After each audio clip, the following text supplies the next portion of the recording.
Welcome to Where Parents Talk. My name is Lianne Castelino. Our guest today is a professor of psychology at Barnard College in New York City and a leading researcher in the area of child development. Dr. Tovah Klein is also director of the Barnard College Center for Toddler Development. She spent 30 years as a child psychologist working with families of kids and teens. Her recent research has also focused on childhood trauma, including 9/11 and the long-term impact of global instability. Dr. Klein's latest book, slated to be published in the fall of 2024, is called Raising Resilience: How to Help Our Children Thrive in Times of Uncertainty. She's also a mother of three, and she joins us today from Birmingham, Alabama. Thank you for being here and making time for us today. Thank you for having me. Really interesting subject matter because it is so timely and so relevant when we talk about trauma and what kids and certainly adults are exposed to increasingly, it feels like today. What specifically led you to sort of adding this piece of childhood trauma to your area of expertise and research and its impact on the parent-child relationship? Yeah. Well, actually, I have to go backwards because it's where I started my career and my work with children long ago. I actually write about this in my new book because I was interested from even before I became a professional in sort of the bad things that happen to children, but also the power of the parent. That even when a parent was hurting a child, such as in cases of abuse, severe abuse, children still call for, want, and need that parent. And that was really the eye opener for me of, wow, what is it about that relationship that's so powerful and important? And also, what is it that allows children to thrive in spite of really bad things happening? And that always gets back to a positive, secure relationship with an adult. It can be parents, it could be grandparents, it could be some other important caregiver in their life, but that there's this need for stability in that relationship to help them either overcome and develop that resilience. So, in other words, my interest all along has been this idea that when bad things happen, it doesn't have to be a lifelong scar. And then the question is, so what is it that either buffers them from the harm to begin with, or we can bring in to help them recover? So it's a very optimistic view of, yes, bad things happen all the time, unfortunately. And yet, what can we do to support children and parents and children to thrive? Very important background that you've just provided and context. So, take us through then what you sort of used as your approach in writing this book. Like, what catastrophic events, what destabilizing realities that we're all sort of living through, whether it's 9/11 or geopolitical unrest, the economy, et cetera, did you look at in the course of writing this book? Yeah, so I I studied a group of children after 9/11. These were young children who had been direct witness to the World Trade Center attack. So these are children living downtown or living in Brooklyn.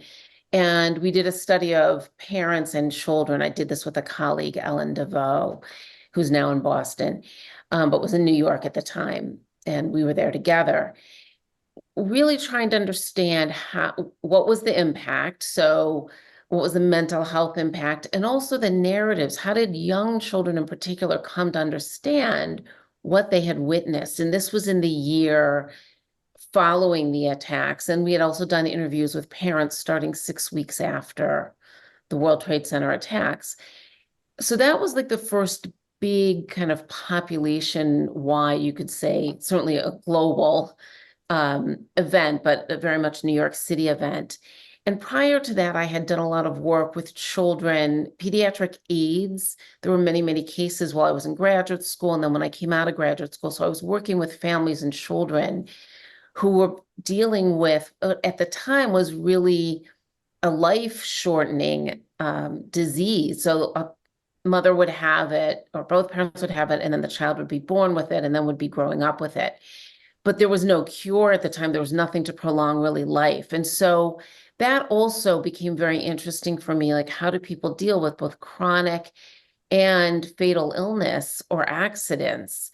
And so I started putting this all together. And then prior to that, I had worked with families and done a study again in New York City, where I was, of families who were living in homeless shelters. So primarily mothers, because that's who they allowed in these, what they called family shelters, that were really horrific places until the city and I think the federal government poured money into supportive housing.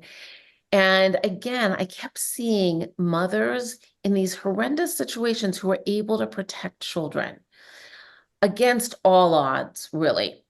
And each of these pieces said to me, these are terrible things that shouldn't happen to children or families, whether it's illness, accident, World Trade Center. And yet, what's buffering so many of them? And what is a parent doing? Because if I could understand that, that's a place that we could intervene. And so that's really what propelled me kind of into my life work that always toggles between trauma and devastating things, because that happens in people's lives. There's the uncertainty, and then the uncertainty of everyday life. And so that's what really led to this book, is that I had been doing work with families and children, starting out with young children and then older children and then teens, and always with the parents. And so a number of years ago, I thought, parenting is about uncertainty. That's what we know from research. That's what I then knew from a lot of experience. How do I help parents understand that what they're doing every single day in their relationship with their child is actually going to be their buffer when the really bad things happen? And so that got me interested in this concept of uncertainty. And then COVID happened. And so I've been mulling over the ideas and sort of writing up ideas and thought, oh, this seems very uncertain to me. Like, none of us knew where we were going when it started. And that's what really led me to write this book, to say I can really meld what I know, what we know about trauma and the aftermath, and how to help children recover and bounce back and become resilient in time, and what parents are doing every single day. Because every single day, I'm going to call them smaller bad things happen, or they're tough moments, or children are disappointed. They're ghosted by their friend, or their friend they wanted to play with that day doesn't show up at school. Parent suddenly has to go on a business trip. So there's always uncertainty, and we're always helping children develop what we call resilience. It's so interesting to hear you say that parenting is about uncertainty, because that might actually catch a lot of parents off guard. I don't know that we actively or intentionally think about parenting that way. So, what exactly do you mean by that? Because I think it's a really important point. Yeah. So if you think about, we get prepared to become a parent, and many people read or talk to elders or community and say, like, what do I need to know? And how do you do this? And even when I teach at Barnard College, so I have Barnard and Columbia students. When I teach developmental courses, we teach it as if development's going to be one step at a time. These things happen, and yet it's much more nuanced than that.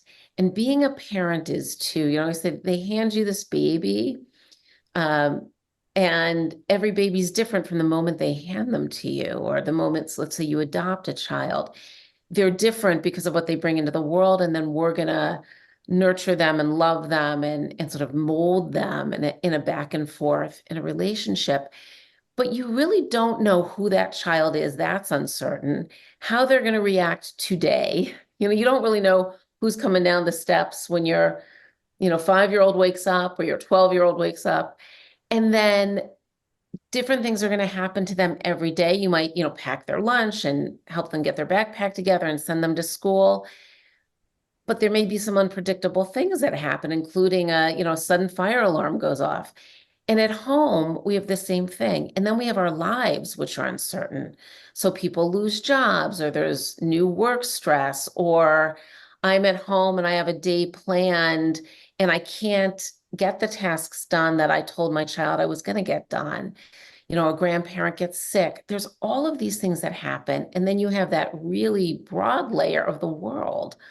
Like, I mean, maybe somebody out there was predicting COVID, but for the most part, even as it was coming, most of us weren't thinking, oh, we're about to go into a shutdown for many months and then a pandemic that will last several years.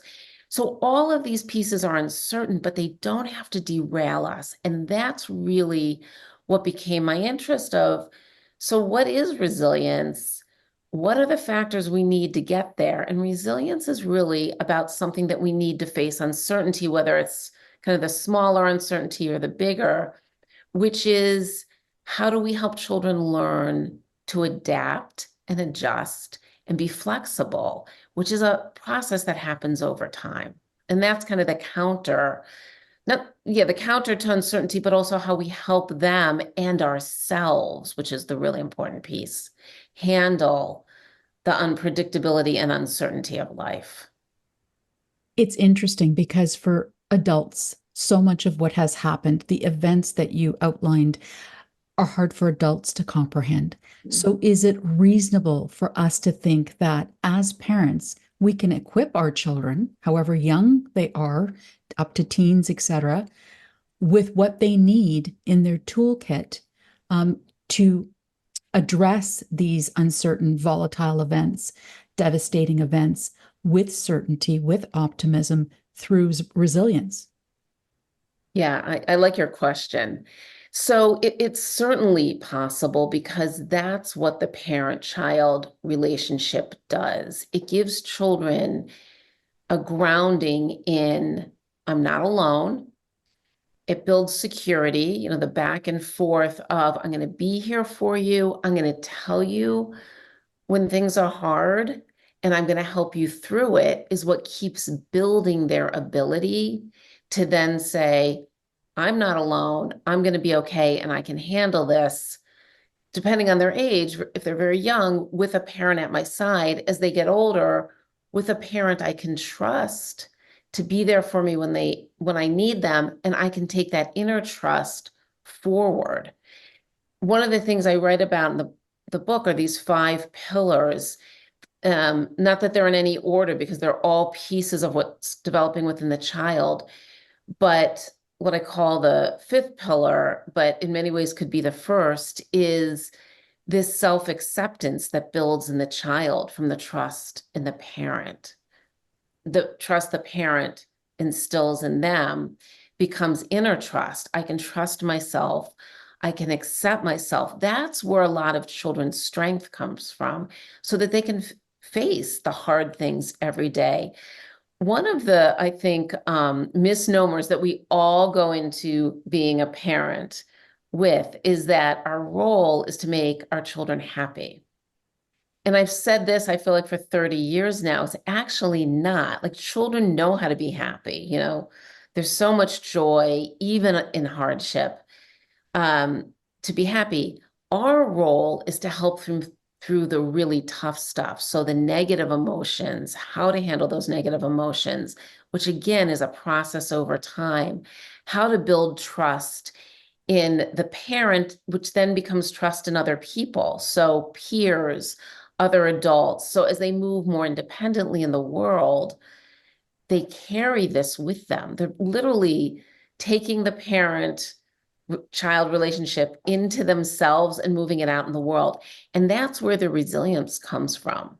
In psychology, we call it internalization. So internalizing that security and trust then becomes, I can go out and explore the world and become more independent because I trust someone to help me, but also I learn to trust myself. And that's the core of resilience. When you talk about the different elements that you discovered through, speaking with the participants that you talked about, looking at all those events that you outlined, and by the way, very stark life circumstances, right? With, mothers with AIDS and mothers with children living in homeless shelters, et cetera, around the trauma piece. Like, what did you discover that really struck you that perhaps is now included in your upcoming book? Yeah, I in a sort of packaged way, right? When parents are able to handle themselves first, even faced with very difficult situations, that gets communicated to the child. I'm going to take care of you. I can handle this. One of the examples in the book is of a father driving his child to safety through some raging wildfires out west a number of years ago. And the children were literally like A-okay once they got reunited, mommy, daddy, children. And the father was quite rattled and traumatized weeks later. Understandably, he's driving through fire on both sides. But what he did was started to sing songs with them. And then one of the children wanted to sing about colors because the fires, as the father described them, were raging in different, red, yellow, orange. And I asked him, how did you keep so calm through all of that? And he said, I knew the danger, but I knew we had to get out of there. And I knew that I had to help the children feel safe so I could get them to safety. That, I think, is what parents do. It's an incredible story, but that's what parents do when they're facing life-threatening situations, just chronic hard situations. When they're given the support or they're bringing with them the wherewithal that they've gotten from their own relationships or their own reflections. So a big part of my book is around who are you, the parent? I call it the you factor. So that the parent reading this can reflect on themselves, because being the core and the center for a child is a lot for any of us as parents, and we have to do that work on ourselves. That's how we become the buffer for our children. So when parents are buffers, even in really stressful situations or traumatic situations, that's what protects the child in the long run. Even if right away there's going to be impact, in the long run, the child will be okay. In your experience with the children and families that you work with, when you talk about parents having to look at themselves first, can you give us examples of what that might include? Mm-hmm. So often that's looking at what do I bring to this relationship of being a parent? We're all human. Every mother, father out there is a human being. So that's really reflecting on our past, from what good things did I have as a child, who then grew up, that I want to give to my own child. And also, what didn't I have? Either what pieces were missing or what bad things happened. Did I have parents who were harsh? Did I have abuse? Or did I just have pieces like not the most connected, not the most caring? So really reflecting back on what the parent brings with them, which can be hard. I mean, it makes us very vulnerable, often ashamed, as if that child years ago who was hurt by a parent or hurt by life was responsible, which they weren't. And then coming to terms with, okay, that happened to me. I don't want that for my child.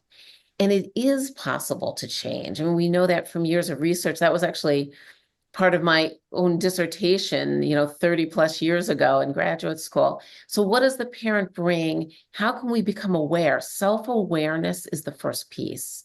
That happened. I don't want that for my child. And I have examples in there, as you know, of parents saying, whoa, why did I react this way to my child? I don't want to do that again. And that's the beginning of work around, okay, you don't want to do that. Where is it coming from? What do you want to change? So then, how do we go about as parents? And let's focus on the tween and teens and adolescent age group for a minute, because that age group, obviously, there's a lot going on there. How do we go about using proven tips and strategies to raise resilience? Mhm.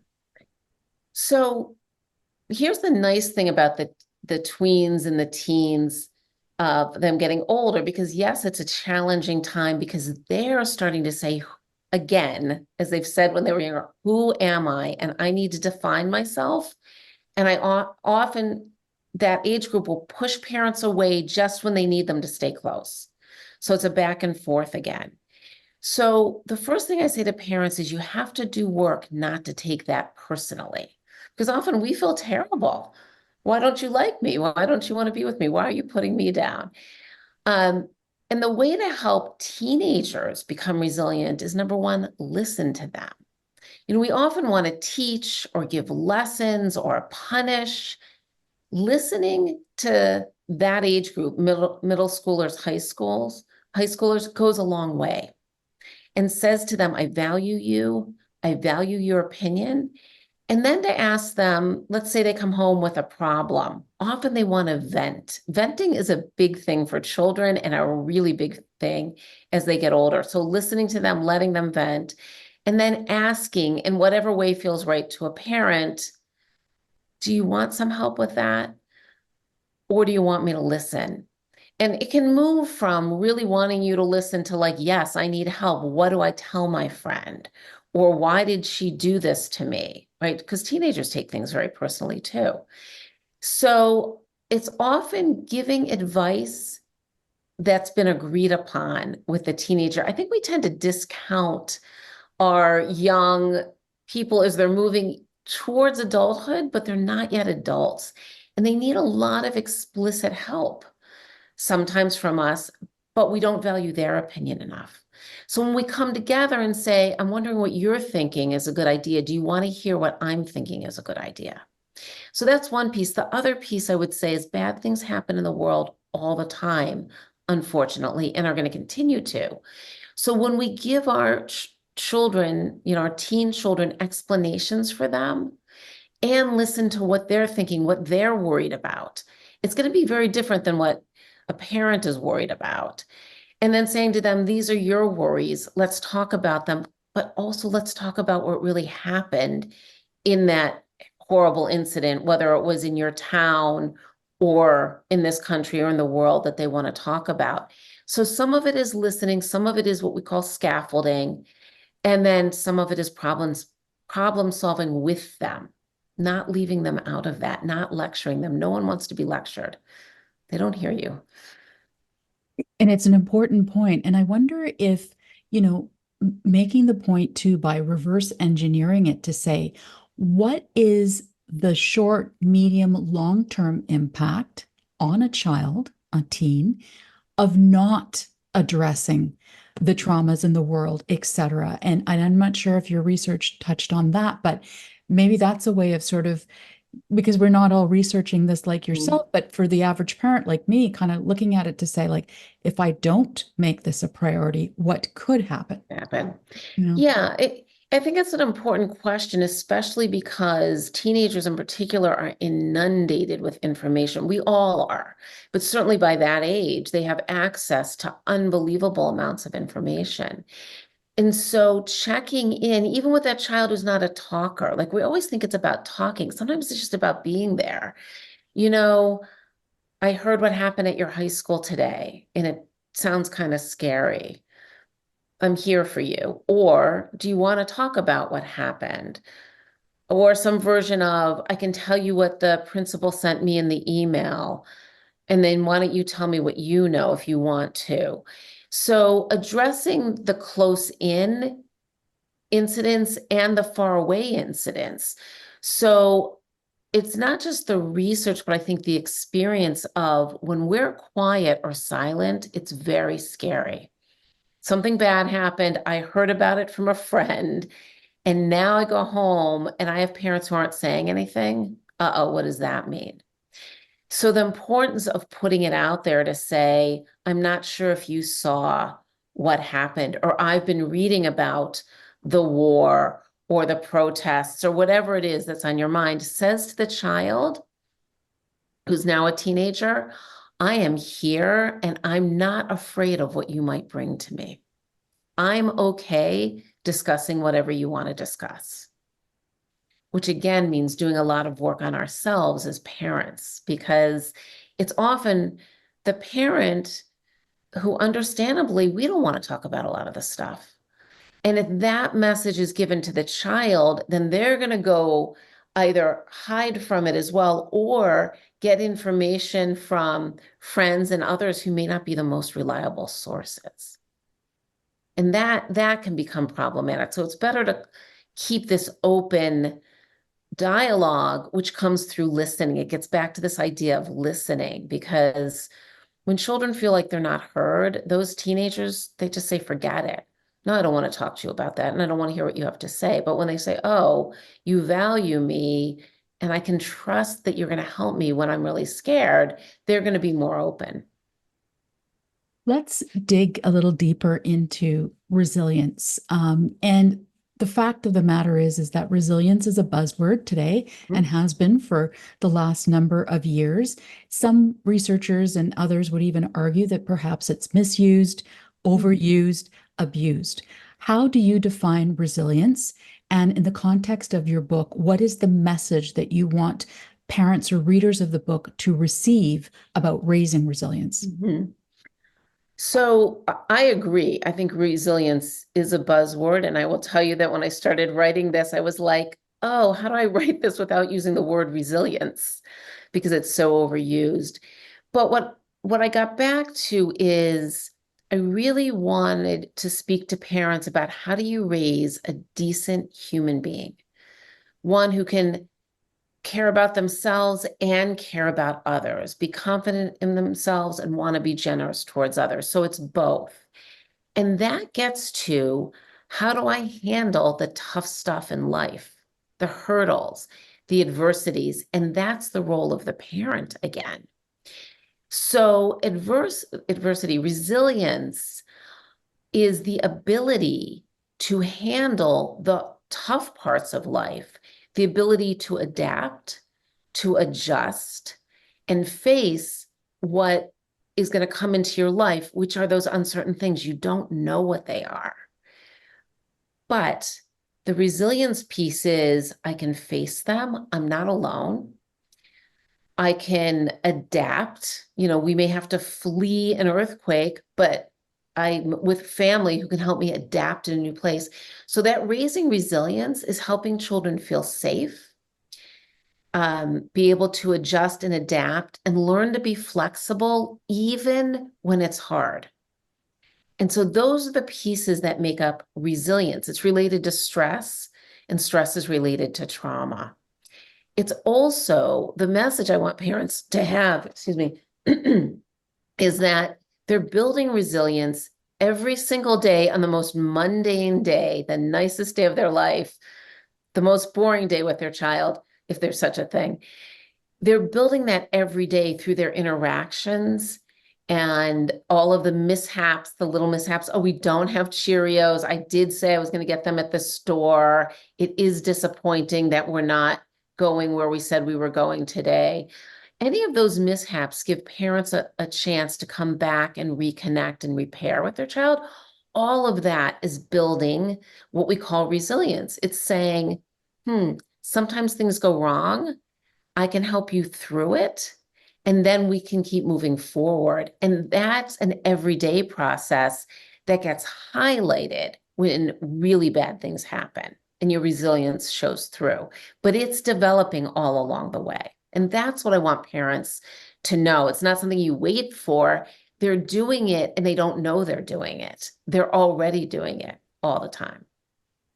In your book, Raising Resilience, you also talk about emotional intelligence, cognitive flexibility, and social know-how.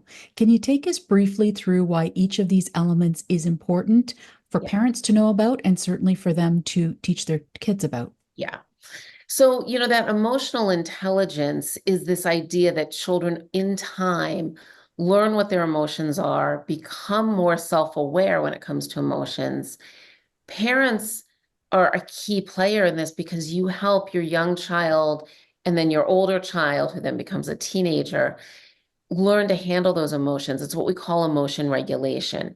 That process of first doing it right alongside them, calming them down from tantrums, labeling emotions, then becomes the child eventually being able to do it for themselves.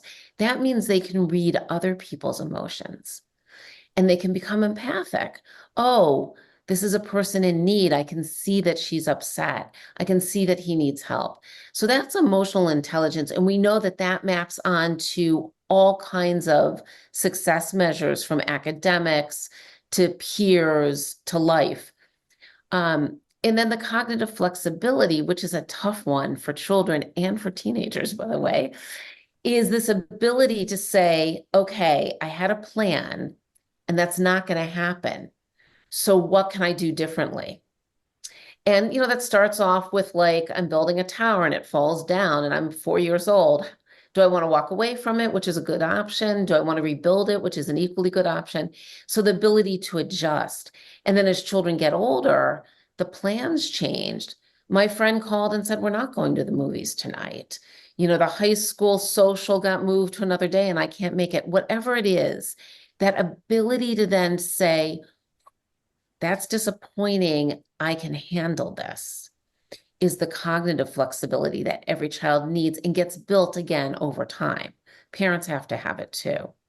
And then what was the third one you were asking about? Social know-how. Yes, social know-how. So that goes with the emotion regulation. The cognitive flexibility is this ability to relate to others, because there's a lot of reading of social cues and children start off not so good at that, but you're doing it with your child every day in the back and forth of your relationship. You're reading them. I see you're really disappointed. Let's see if we can figure this out. That then becomes, I can understand other people. I can learn to get along with other people, even when it's tough. And that moves into peer relationship with teachers, with other adults in their life. And those social emotional domains, which are often called, unfortunately, soft skills in the research, in the education field. I'm always saying, no, these are the real skills. I don't think we need to call them hard. These are the real skills, because being able to go get along with people, handle your emotions, and be able to adjust, what we call cognitive flexibility, but adjust and adapt. We know from research that that's what predicts success for children, not IQ, not how well they did on yesterday's test. It's these other pieces then combined with the ability to function in a group that allows them to learn every day in school, even if they don't love what's going on, that then maps on to success. So these are really important life skills because they're about humanness, they're about people. And ultimately, that's what we need in life, is connecting to others and accepting ourselves. Dr. Klein, you have 3 children of your own in their 20s, and I'm curious as to how you've gone about, with all of the knowledge and expertise you have, in addition to being a parent yourself, how have you gone about navigating the societal traumas that we're seeing, raising resilience in your own family? Mm-hmm. So it's a good question. I have 3 young men at this point, and they're all so different, right? They're all male. And for years, people would say to me, oh, you have 3 boys, as if they were all the same. They could not be more different. The piece that I've honed in on is, you can ask me anything, and I'll try to either discuss it, answer it, tell you what I know, or figure it out with you, particularly as they've gotten older, is one. And two is, I've really had to hone my own listening skills. I mean, the world throws a lot at us. And I often want to give my opinion, but what I have to do is first hear their opinions and their struggles and their worries and their challenges. So listening first, and each of my children wants to be listened to differently, and each wants to discuss differently. For one of them, it's really just kind of hanging out and then casually bringing up something on his mind. Another one's very direct.